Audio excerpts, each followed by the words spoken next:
Welcome to the Critically Clueless. I'm the Monk, and today we are in Empire of Sin for another video.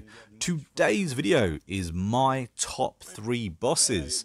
Now, a lot of you aren't going to be happy. There are 14 bosses in this game. There's a lot of them. A lot of people like a lot of different characters.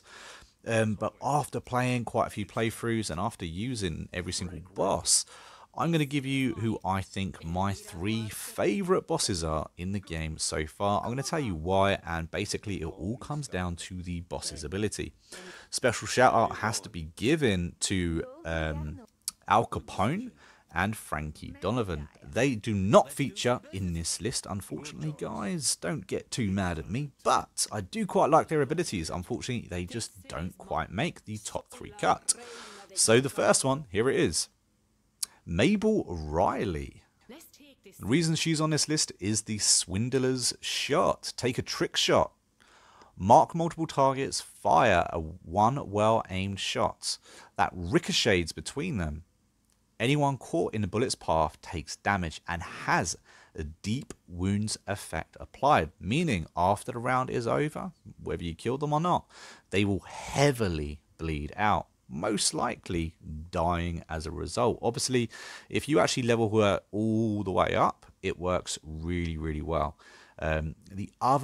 She also has diplomatic bonus of trade acceptance for plus 10. I personally think that's pretty good, but ultimately the only thing that matters in these bosses is the boss ability. Now, I wish you could actually change the boss ability and, you know, have a few ones to pick from, but that's hers, and she is in my top 3 for that very reason. As you can see, the Swindler's Shot could be an absolute beast, especially late into the game. If you completely level her up, Swindler's Shot is epic, and of course you develop perks for using, you know, something as well. So it's a very good character. Next up in number 2 is my personal favourite, Frank Reagan. He was actually the first boss that I used. Home run, rush the target. Targeted enemy and deal a powerful melee blow, knocking the target down. If the target is killed, you gain a batter up effect and will strike out any enemy that gets too close. Basically, with this guy, you run straight in and you knock someone out with a baseball bat. If you hit them and they don't die, they will probably get knocked out, meaning they have a couple of rounds where they're not in the game. I would target the strongest enemy with this personally. He's a great one. He gets a threat generation when the crew size is 6 or greater as well. So 6, it's not as, you know, that big a number. It's minus 20%, which is really helpful for keeping those other bosses sweet. But again, it is the boss's ability that we're actually looking for. I would highly recommend just rushing in, finding the biggest threat in the fight that you're at. You know, hit them. If you don't kill them, they will get knocked down. If you do kill them and anyone comes close to you, let's say there's some melee guys, let's say people, you know, try to change position, you will knock them out. And you will also be surprised how many people rush up to Frank Reagan and try and melee him. That is a massive mistake. I've also used Frankie Donovan quite a bit, and he has a similar boss ability. It's Unleash Fury, but it's nowhere near as powerful as Frank Reagan's. Frank Reagan deals a hell of a lot more damage, and that is why he is my number 2 spot in this, because he's almost guaranteed a kill, especially if he starts combat.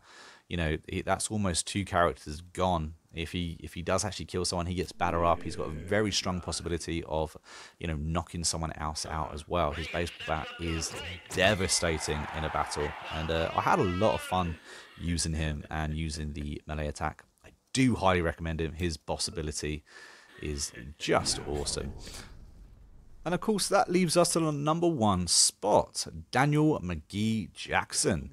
If you absolutely positively got to kill every mother in the room, except no substitutes, because his boss ability, Last Rites, is just insane. Now, I'm not 100% sure if you can actually rank up the damage by changing the pistol used. I have been. It seems to be working for me. I can't bank on that actually changing or being, you know, a guaranteed thing. But Surgically unload a full clip of your pistol into the target. If the target dies before the clip is emptied, another target is automatically chosen. Each enemy killed by last rites reduces its cooldown. Now, it's a cooldown of 6. You can actually kill 6 targets, especially early game. You know, early game, you're going up against thugs and stuff like that.